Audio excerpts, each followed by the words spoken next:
జై శ్రీరామ్. శ్రీమాత్రే నమః. శ్రీ గురుభ్యో నమః. 2026 సంవత్సరం ఆషాఢ మాసంలో శుక్లపక్ష ఫలితాలు. శుక్లపక్షం అంటే అమావాస్య తర్వాత మొదలుకొని పాడ్యమి నుంచి పౌర్ణమి వరకు ఉన్న ఈ పక్షం అంతా, ఈ 15 రోజులు కూడా శుక్లపక్షంగా వ్యవహరిస్తాము. ఆషాఢ మాసంలో శుక్లపక్షంలో ఎలాంటి ఫలితాలు ఉండబోతున్నాయి గోచార రీత్యా ద్వాదశ రాశుల వాళ్ళకి, ద్వాదశ లగ్నాల వాళ్ళకి? గోచారంలో గ్రహ గమనాలు మొదటగా మనం పరిశీలిద్దాం. వృషభ రాశిలో మంగళ సంచారం, మిథున రాశిలో వక్రించిన బుధుని సంచారం. వక్రించిన బుధదేవుడు 22వ తారీఖు వరకు వక్ర గమనంలో ఉండి 23వ తారీఖు నుంచి కూడా ఆయన సవ్యగతిలోకి వస్తారు. రవి 16వ తారీఖు వరకు మిథున రాశిలో సంచారం చేస్తూ 17వ తారీఖు నుంచి మిథున రాశి నుంచి కర్కాటక రాశిలోకి కర్కాటక రాశిలోకి ఆయన ప్రవేశిస్తారు. అక్కడే దక్షిణాయన పుణ్యకాలం కూడా ప్రారంభమవుతుంది. గురుదేవుడు దేవగురువైన బృహస్పతి కర్కాటక రాశిలో సంచారము. రెండు గ్రహాలు సింహరాశిలో సంచారం. శుక్ర భగవానుడు, కేతుదేవుడు, వీరిద్దరూ కూడా సింహరాశిలో వారి సంచారం. అలాగే రాహుదేవుడు కుంభరాశిలో ఆయన సంచారము. శనేశ్వరుడు మీనరాశిలో సంచారం. ఆఖరుదైన మీనరాశిలో ఆయన సంచారం ఉంది. ఇవి గోచారంలో ఉన్న గ్రహ గమనాలు. ఈ గ్రహ గమనాలను అనుసరించి ఈ సమయంలో ద్వాదశ రాశుల వాళ్ళకి, ద్వాదశ లగ్నాల వాళ్ళకి ఎలాంటి ఫలితాలు ఉంటాయి ఇది మనం చూద్దాము. ఈ పక్షం ఆఖరిలో శనీశ్వరుడు కూడా వక్రగతిలోకి వెళ్తున్నారు. ఇవి గోచార గ్రహ గమనాలు. ఈ గోచార గ్రహ గమనాలను అనుసరించి ఎలాంటి ఫలితాలు ఉంటాయి? ఈ ఫలితాలు అసలు తెలుసుకోవడానికి ముందుగా ఈ పక్షంలో గోచారంలో గ్రహాలు ఎలా స్థితిలో ఉన్నాయి? శుభత్వాన్ని సూచిస్తున్నారా, జాగ్రత్తని సూచిస్తున్నారా? ఇవి మనం ఇప్పుడు మాట్లాడుకుందాం. గోచారంలో బుధ భగవానుడు వక్రించి ఉన్నాడు. ఈ గోచారంలో లాస్ట్లో అంటే ఈ పక్షం ఆఖరిలో ఆయన వక్రగతిలోంచి బుధ భగవానుడు బయటకు వస్తాడు. ఈ పక్షం చివరిలో శనేశ్వరుడు వక్రగతిలోకి వెళ్తున్నాడు. ఇది ఈసారి ఉన్న ప్రత్యేక అంశము. బుధ భగవానుడు వక్రించి ఉండడం, ఆయన స్వక్షేత్ర గతుడై ఉన్నాడు. స్వక్షేత్ర గతుడై ఉండి వక్రగతిలో ఉండడము, అలాగే గురు భగవానుడు ఉచ్చ స్థానంలో ఉండడం, ఇదంతా కూడా స్పెషల్ గ్రహస్థితిగా మనం పరిగణించాలి. అయితే ఇప్పుడు దీన్ని దృష్టిలో పెట్టుకొని ద్వాదశ రాశుల వాళ్ళకి, ద్వాదశ లగ్నాల వాళ్ళకి ఎలాంటి ఫలితాలు ఉంటాయి ఈ విషయాన్ని మనం ఇప్పుడు చూద్దాం. సింహరాశి, సింహ లగ్నంలో పుట్టిన వాళ్ళకి, సింహరాశిలో పుట్టిన వాళ్ళకి ఈ స్టార్టింగ్ కంటే కూడా ఒక వారం పోయినప్పటి నుంచి, వారం జరిగిన తర్వాత నుంచి ఆర్థికంగా మంచి వెసులుబాటు ఉంటుంది.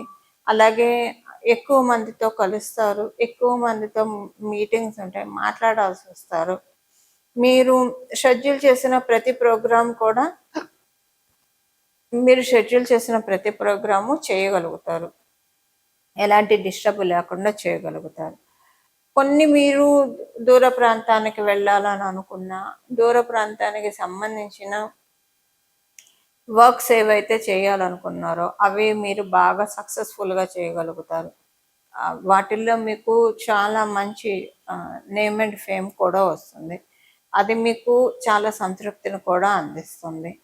అలాగే మీకు ఈ పక్షంలో ఉన్న ఫలితాల రీత్యా కొంచెం స్వీట్ క్రేవింగ్స్ ఉంటాయి. స్వీట్స్ కొంచెం తీసుకోవడం తగ్గించండి, దూరంగా ఉండండి కొంచెం స్వీట్స్కి.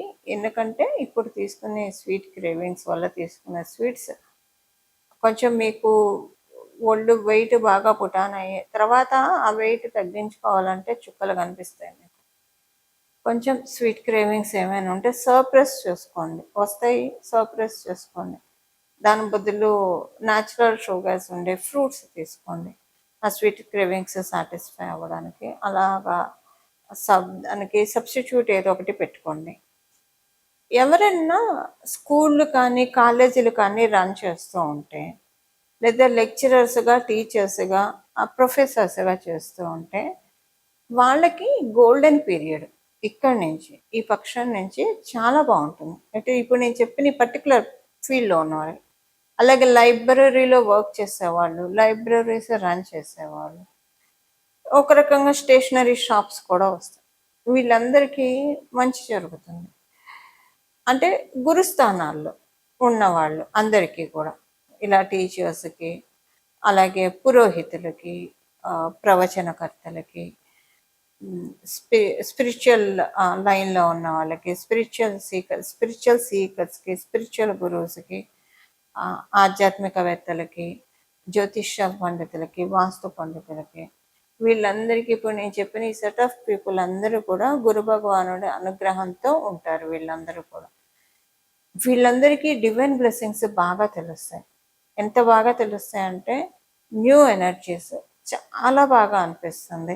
మిమ్మల్ని something is protecting you, something is protecting us అన్నది మీకు క్లియర్గా తెలిసిపోతుంది ఈ పక్షంలో. ఇది మీకు చాలా సంతోషాన్ని ఇస్తుంది. రెట్టింపు ఉత్సాహం, మెయిన్ రెట్టింపు ఉత్సాహంతో పనులు చేసుకుంటారు. ఇలా మరి మిగతా ఫీల్డ్స్లో ఉన్న వాళ్ళ పరిస్థితి ఏంటి? మీకు దైవ బలం ఉంది. ఎలా ఏంటంటే వాళ్ళకి మీకు బ్లెస్సింగ్స్ ఉన్నాయి, మీకంటే కొంచెం ఎక్కువ వాళ్ళకి బ్లెస్సింగ్స్ ఉంటాయి.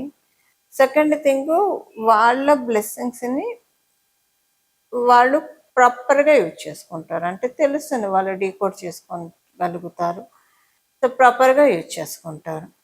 ఇది సంతానం కోసం ప్రయత్నించే వాళ్ళకి అనుకూలంగానే ఉంది. ఇది ఈ పక్షం యొక్క గోచార గ్రహస్థితుల ఫలితాలు. సింహరాశి, సింహ లగ్నాల్లో పుట్టిన వాళ్ళకి పరిహారము ఈ పక్షంలో చేసుకోవాల్సిన పరిహారము. ఈ పక్షంలో 2 గ్రహాలు వక్రగతిలో ఉన్నాయి. అంటే ఒక గ్రహం వక్రగతిలోంచి బయటకు వస్తుంది, ఇంకొక గ్రహం వక్రగతిలోకి వెళ్తుంది. అంటే శనైశ్వరుడు వక్రగతిలోకి వెళ్తున్నాడు, బుధ భగవానుడు వక్రగతి నుంచి బయటకు వస్తున్నాడు.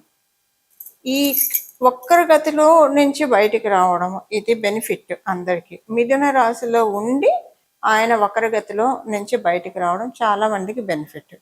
అయితే శనీశ్వరుడు వక్రగతిలోకి వెళ్ళడం కొంతమందికి ప్లస్ ఉంటుంది, కొంతమందికి మైనస్ ఉంటుంది. ఎవరెవరికి ప్లస్ ఉంటుందంటే, ఇప్పుడు ఇప్పుడున్న మనం దీంట్లో చూస్తే కనుక అర్ధాష్టమ శని, ఏలినాటి శని, అలాగే అష్టమ శని ఎవరెవరికైతే జరుగుతుందో వారికి శనీశ్వరుడు వక్రగతి మంచి ఇంపాక్ట్ చూపిస్తుంది. అష్టమ శని ఎవరికి ఉంది? సింహరాశి వాళ్ళకు ఉంది. అర్ధాష్టమ శని ధనుసు రాశి వాళ్ళకు ఉంది. ఏలినాడు శని కుంభరాశికి, మీనరాశికి, మేషరాశికి వీళ్ళకు ఉంది. వీళ్ళందరికీ కూడా ఒక రిలీవింగ్ ఫ్యాక్టర్ శనీశ్వరుడు వక్రగతిలోకి వెళ్ళడం. ఇన్నాళ్ళు అష్టమ శని వల్ల పడ్డ బాధలు కావచ్చు, అర్ధాష్టమ శని వల్ల పడ్డ ఇబ్బందులు కావచ్చు, ఏలినాడు శని వల్ల చూసిన ఉత్కృష్టమైన పరిస్థితులు కావచ్చు, వీటిలోంచి కొంత రిలీవింగ్ ఫ్యాక్టర్ ఉంటుంది. ఈ ఏలినాటి శని ప్రభావం కుంభరాశి వాళ్ళకి అంతగా ఉండదు. మకర కుంభరాశి వాళ్ళకి ఏలినాటి శని మేలే చేస్తుంది, చెరుపు చేయదు. అసలు వాస్తవంగా మాట్లాడుకోవాలంటే ఏలినాటి శనిలో అందరికీ ఏదో ఒక మంచి చేసి వెళ్తాడు. ప్రతి రాశి వాళ్ళకి ఏదో ఒక మంచి చేస్తాడు ఆయన. లాస్ట్లో చేస్తాడు మంచి, మధ్యలో అయినా చేస్తాడు, ఖచ్చితంగా ఒక మంచి చేస్తాడు. అయితే మకర కుంభరాశి వాళ్ళకి ఒక స్పెషల్ ప్రివిలేజ్, ఏలినాటి శని మంచి ఫలితాలను ఇస్తుంది. అందువల్ల కుంభరాశి వాళ్ళకి అంత పెద్ద ఇబ్బందులు అయితే ఏం లేదు ఏలినాటి శనిలో. అలాగని కొంచెం చిన్న చిన్న ఇష్యూస్ అయితే ఉన్నాయి అంతవరకే. ఇప్పుడు వీటిలోంచి అర్ధాష్టమ శని, అష్టమ శని, ఏలినాటి శనిలో ఉన్న వాళ్ళకి కొంత ఊరట ఉంటుంది. ఆయన వక్రగతిలో వెళ్ళడం వల్ల, శనీశ్వరుడు వక్రగతిలోకి వెళ్ళడం వల్ల ఊరట ఉంటుంది. అలాగే బుధ భగవానుడు వక్రగతిలో నుంచి బయటికి రావడం, ఇది కూడా ఒక ఊరట.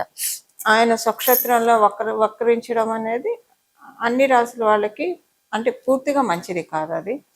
అదే శత్రుస్థానంలోనూ నీచ స్థానంలో ఉన్నప్పుడు వక్రిస్తే అది శుభ ఫలితాన్ని ఇస్తుంది. ఈయన వక్రగతిలో ఉంటే ఎవరికి ఎక్కువ స్పెషల్ ఫలితాలు ఉంటాయి అంటే, కర్కాటక రాశికి బుధ భగవానుడు వక్రించడం వల్ల కర్కాటక రాశి వాళ్ళకి మంచి ఫలితాలు ఉంటాయి. ధనుసు రాశి వాళ్ళకి, మీనరాశి వాళ్ళకి మంచి ఫలితాలు ఉంటాయి.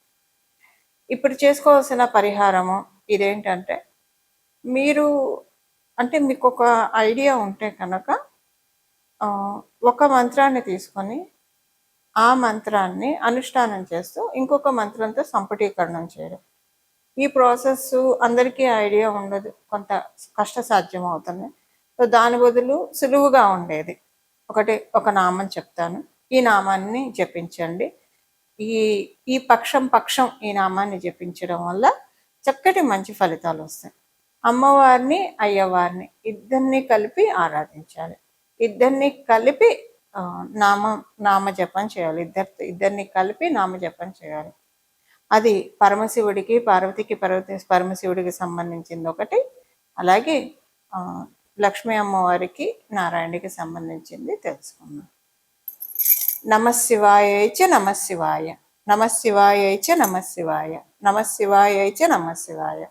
ఇలా జపిస్తే దుర్గా భవానీ శంకర్లను ఏకకాలంలో ధ్యానించినట్టు. లేదా నమో భగవతే దుర్గా భవానీ శంకరాయ, నమో భగవతే దుర్గా భవానీ శంకరాయ, నమో భగవతే దుర్గా భవానీ శంకరాయ, ఇదైనా స్మరించవచ్చు. అలాగే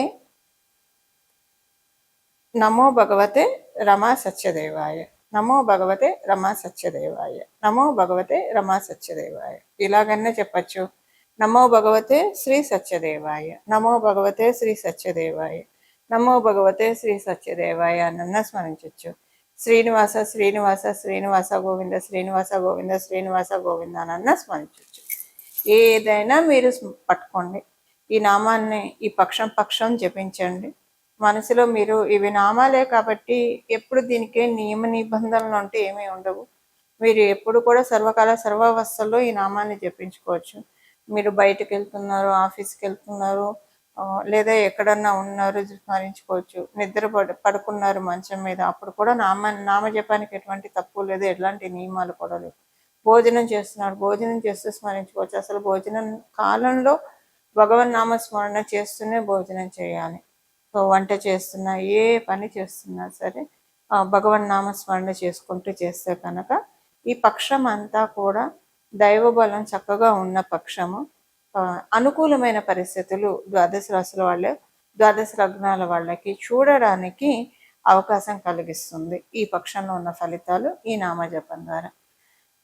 ఇలా మనం అందరం కూడా భగవంతుడి కృపకి, లక్ష్మీనారాయణ కృపకి, దుర్గా భవానీ శంకర్ల కృపకి పాత్రలం కావాలని చెప్పి మనందరి తరఫున మనస్ఫూర్తిగా వేడుకుంటూ మంగళం. నమో భగవతే వాసుదేవాయ.